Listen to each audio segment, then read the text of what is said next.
Okay, so I wanted to start off today's college basketball podcast by talking about a transfer that made his decision over the weekend that I think is very meaningful to not only the team he committed to, but the whole landscape of college basketball, and that is the Florida transfer, Andrew Nebhart, point guard. He's from Canada. He's about 6'4". He was the Gators starting point guard for each of the last two seasons, and he committed to Mark Few and the Gonzaga Bulldogs, and I think this is a very interesting commitment by Nebhart. I think there are a lot of things we could talk about with this.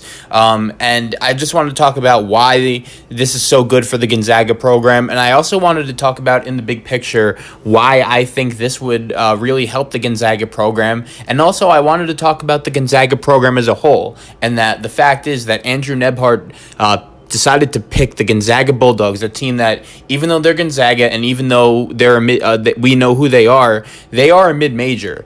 And I feel like with Gonzaga, sometimes a lot of us forget about that. A lot of us forget that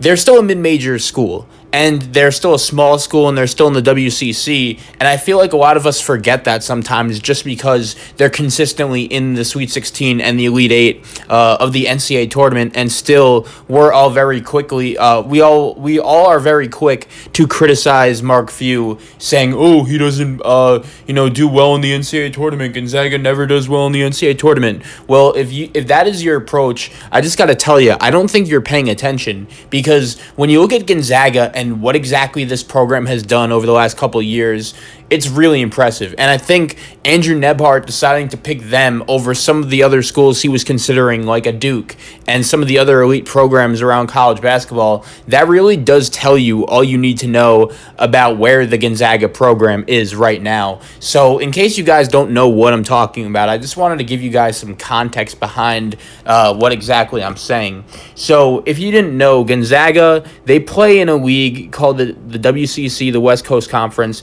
and I feel like they've kind of made it a little more popular than it was. I think Gonzaga being so nationally relevant has made the West Coast Conference as a whole gain a little bit more of a reputation to the common college basketball fan. I think the college common basketball fan not only knows Gonzaga in that league, but they know St. Mary's, they know BYU, they should know who San Francisco is, and that's because every year they're watching Gonzaga play, and Gonzaga always deserves to be watched on the national stage. That's how good of a program they are. And when you look at this Bulldog program and what they've done over the last couple of years, once again, I think that kind of interferes with the common college basketball fan's mind. It makes the common college basketball fan forget that even though Gonzaga is a sick college basketball team that's always nationally relevant, they still are very small. They still play in a smaller league.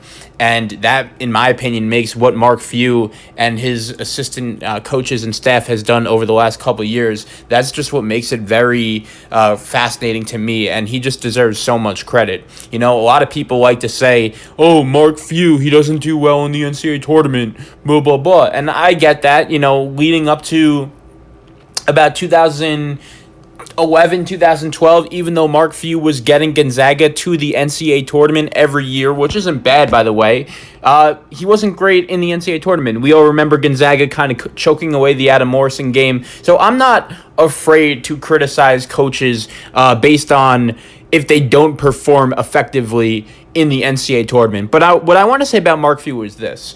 That time has passed on him, because very simply, I'll start off by saying this. He's made a Final Four. That's number one. In 2017, Gonzaga was probably the best team in college basketball that year. And I'm pretty, we say this all the time, the team that wins the national championship in college basketball is not always the best team in college basketball that year. And when you look at that 2017 Gonzaga team, I know a lot of people are going to make the argument and say, "Oh, they played in the WCC, their competition wasn't great," which is true when you compare them to some of the other elite teams in college basketball and you directly compare their two schedules. Was Gonzaga's schedule a little weaker? Yes. But at the same time, Gonzaga was nasty that year. They had multiple NBA players on that team. They had Zach Collins, a guy who went number 14 overall in the 2017 draft and was a one and done. He didn't even start for that Gonzaga team.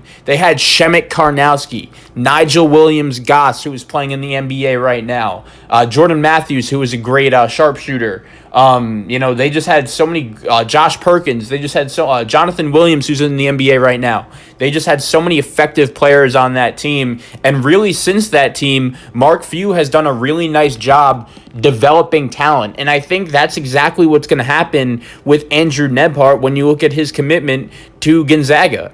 And it's funny, when Andrew Nembhard announced that he decided to transfer, I think it did surprise some college basketball fans a little bit off the bat. When you look at Nembhard and what he's done at the University of Florida over the last couple years, the one thing you could say is that Mike White has given him all the chances.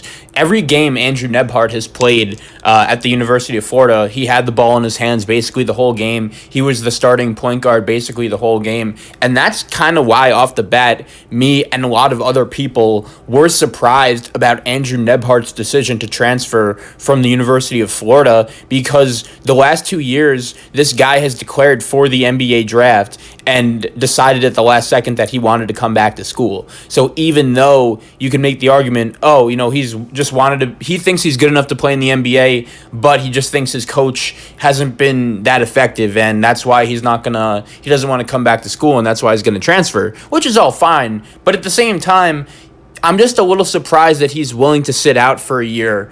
And that's what my logic, and along with a lot of other people, along with what a lot of other people's logic was. But what I also will say about Andrew Nembhard's decision to transfer is this, and this is where I'm going to kind of combine all the points I made earlier about Mark Few and where exactly the Gonzaga program currently is right now. And this is what I'm going to say.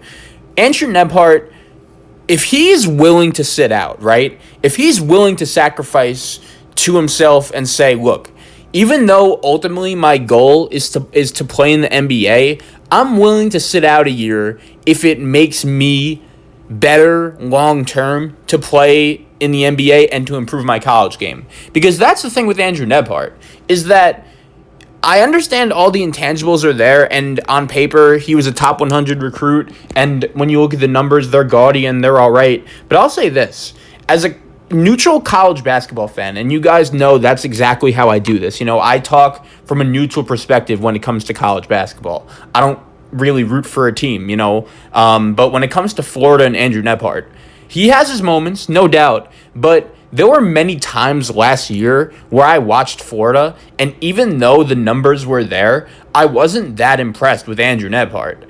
And he's, once again, had his moments. You guys remember in the SEC tournament a couple years ago against LSU, he hit that big-time shot to win the game for Florida. That was a great shot. He has the size. He has the numbers once again. And I'm just, off the bat, I was a little surprised that he was willing to sit out a year and that he was willing to transfer, because ultimately it did look like Andrew Nembhard's goal was to play in the NBA as soon as possible. And I think that's what a lot of current athletes right now in college basketball, that's kind of the plan they're really directed to go in, is that even though college in the past was a 4-year experience, and that's usually what it should be, if you're a good college basketball player and if your goal is ultimately to play in the NBA and make as much money as possible, for some reason, people are directing college athletes, and agents are just trying to get these college athletes to go pro as soon as possible. And I do think that is a big reason as to why college basketball has not only been losing popularity a little bit, but that's kind of just why it has the reputation it does. That it has the reputation of the NCAA having a reputation of being such a bad place and taking advantage of these kids. If you were to do a deep dive into the scenario, you would see that historically, players that spend 3 to 4 years in college as opposed to 1 or 2 have better pro careers and more of a longevity. Like, obviously, you have your Zion Williamsons. And I'm not talking about lottery. If you're a lottery pick, it's an exception. Of course, I get it. But I'm saying if you're outside the lottery, most times I would say over the past 5 or 6 years, and maybe I'll do the research on this, you're more likely to have a more successful NBA career if you have 3 to 4 years in college than 1 to 2. But anyway, going back to Andrew Nebhart, if he's willing to sit out, I think eventually this could be a really good move for both parties. You start off with Nebhart.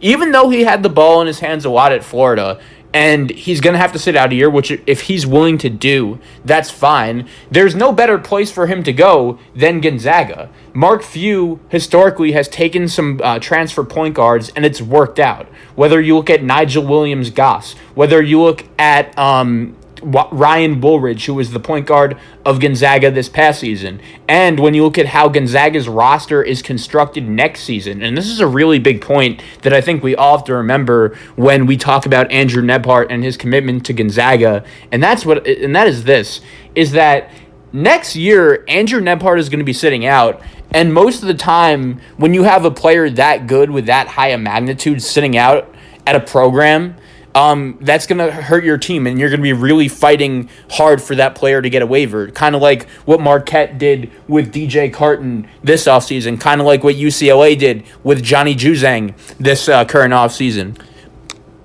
But that's not the scenario here when you look at how I think Gonzaga should approach Andrew Nebhart and the timeline of when exactly he's going to be playing at Gonzaga. And I'll tell you exactly what I mean, is that once again, when I was talking about Andrew Nebhart's time at the University of Florida, I said, yeah, he had the ball in his hands plenty of times, and that's definitely the case. Mike White definitely gave him plenty of opportunities. But what I also will say is this.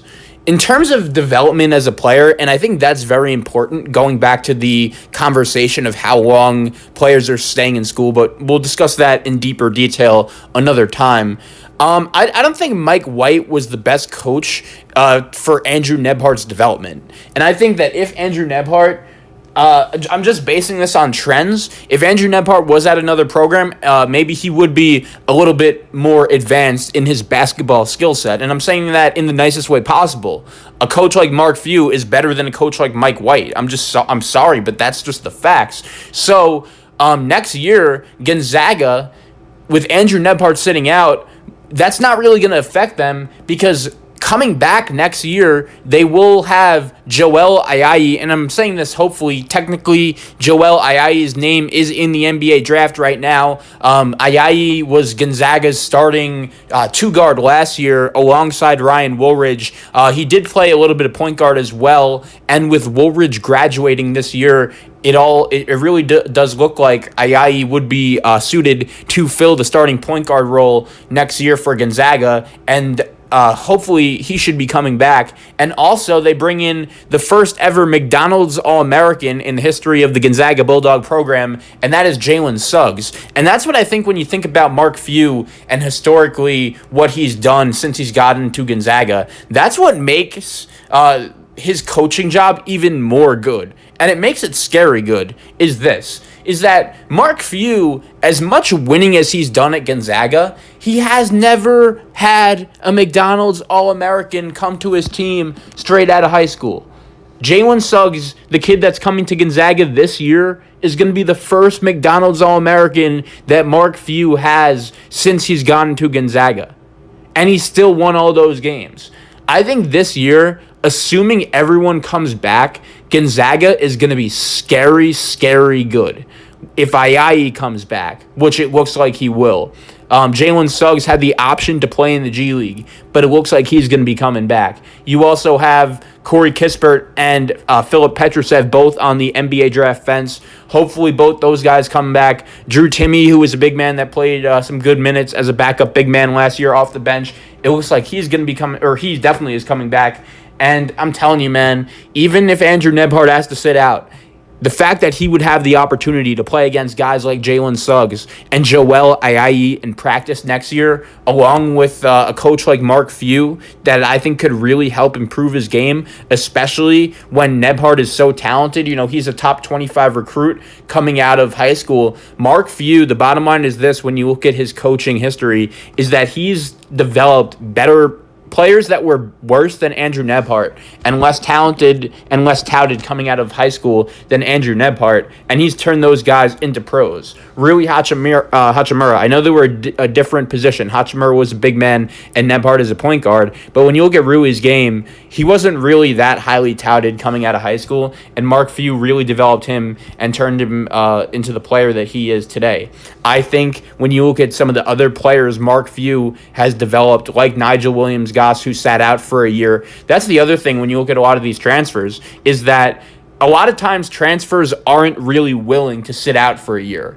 But I think if you were to look at the historical context of it, and if you were to look historically of what transfers sat out, are they better compared to the grad transfers? And do they have a better impact compared to the grad transfers? And the answer is yes. But a lot of times, I think we don't really realize it at the time. But historically, when you look at it, the transfers that work out usually are the ones that sit out. And to be honest, it all dates back to what I said at the beginning of the segment. When I first heard that Andrew Nebhart was transferring from the University of Florida and that he was still planning on playing college basketball, I was just surprised because I just thought he was going under the normal circumstances of what college basketball players go by today. But with that being said, I still think if this move is a good move for him long term, and if he wants to really improve his NBA draft stock, playing for Mark Few at Gonzaga, if you're willing to sit out a year, is not a bad move. And that's really the main idea of this segment